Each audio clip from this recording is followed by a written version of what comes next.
Shalom. దేవుని వాగ్దానం. ఆత్మ విషయమై దీనులైన వారు ధన్యులు, పరలోక రాజ్యము వారిది. మత్తయి సువార్త 5వ అధ్యాయము 3వ వచనము. దీనత్వం కలిగిన దావీదును దేవుడు గొప్ప రాజుగా అభిషేకించాడు. మనం దీనత్వం కలిగి ఉన్నట్లయితే మన జీవితంలో గొప్ప ఆశీర్వాదాలు దేవుడు అనుగ్రహిస్తాడు. ఇది మనం దేవుని రాజ్యంలోకి ప్రవేశించే ఏకైక మార్గం. అందుకే దేవుడు ఆత్మ విషయమై దీనులైన వారు ధన్యులు అంటున్నాడు.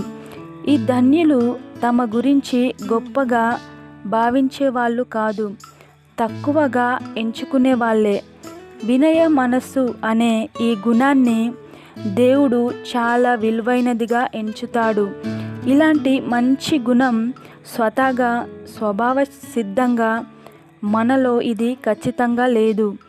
కేవలము దేవుని కృప ఒకటే మనలో ఈ గుణాన్ని కలిగించగలదు. కనుక మనమందరము ఆత్మ విషయమై దీనులై వినయ మనస్సుతో దేవుని యొక్క కృపలో వర్ధిల్లుదాం. నిత్యము ఆనందంతో నిండి ఉండే పరలోక రాజ్యంలో చేరుదాం. ఆమేన్.